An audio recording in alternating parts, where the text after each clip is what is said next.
Let's go ahead and visit with Coach Gary Garner following the Elite Eight quarterfinal loss tonight to Grace College. And first off, Coach, you got to give a lot of credit to the hot hand of the Grace players. They played really well against us. Yeah, not only the hot hand, but they're just a really well-disciplined, well-coached team. And, yeah, you do. You got to give them a lot of credit because they played extremely well tonight on the defensive end and the offensive end. But I can't tell you how proud I am of our guys because of their character and their toughness. They're a tough group of kids now, and they're kids with a lot of character, and they're really hurting right now. Let's talk about a couple of the players that we've not mentioned in the previous interviews.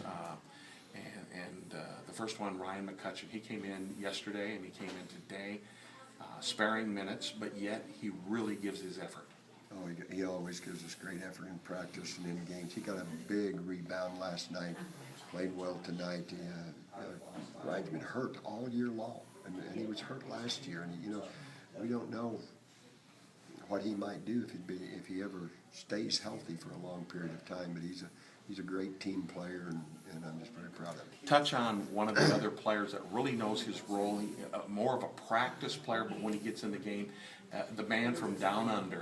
Man from down under, Mitch Drestro, one of my favorites.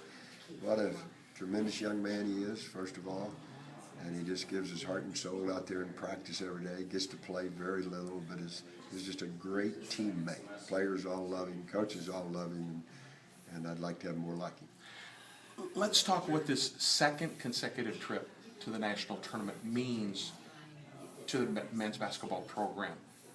For recruiting purposes, for status, just your thoughts. Well, it's very important, that we got back for the second time. I think many people thought that was a one-time thing last year, that it was maybe a fluke or, because we don't have great tradition of getting here. But the team last year kind of set the tone, and then the three guys that we had returning kind of understood what it took to get here. We had great leadership from those guys all year long.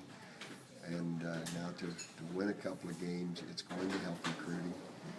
And I think we're going to have another good team next year. In conclusion now, Coach, it's always tough to get a loss, especially in a tournament, especially as you just get that much closer to what would have been a Final Four appearance on Monday.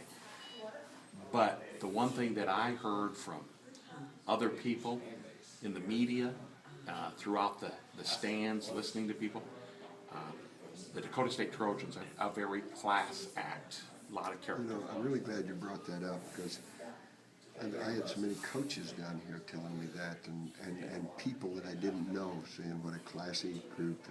One of the officials last night told my assistant, my son, said, "You're one of the classy, most professional group of young men, players that we've had in this tournament," and that really makes you feel good. I told the players after the game, we lost, but they really did themselves proud. There's a lot of people and I told them that it really meant something to me to hear those comments about how classy and professional they were. Okay, I wanted to touch on three more people.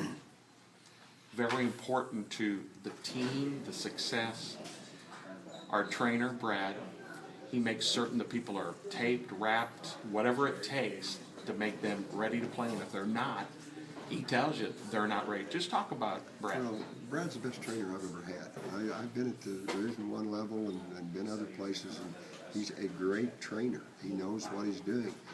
He takes care of the young men, which is his job to do. Sometimes it gets a little frustrating because I want him on the floor, and he's pretty hard-headed. He just says, "Nope, they can't practice today." But I have tremendous respect for Brad Gilbert. And the last two that I want to mention are your assistants, Mike Larson and Matt Garner. I think I've got as good a staff as any NAIA program in the country. I wouldn't trade either one of them. As I always say, one of them's got a job as long as I've got a job. Can you imagine me going home after 42 years of marriage and saying, "Hey, I just fired your son"?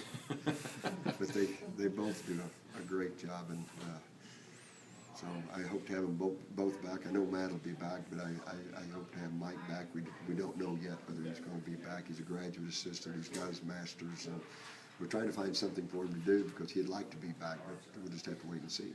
Coach Gary Garner, again, thank you very much. It's been a pleasure. a privilege doing ball games for you. It's Thank been a you. lot of fun for me, Jim. Thank you.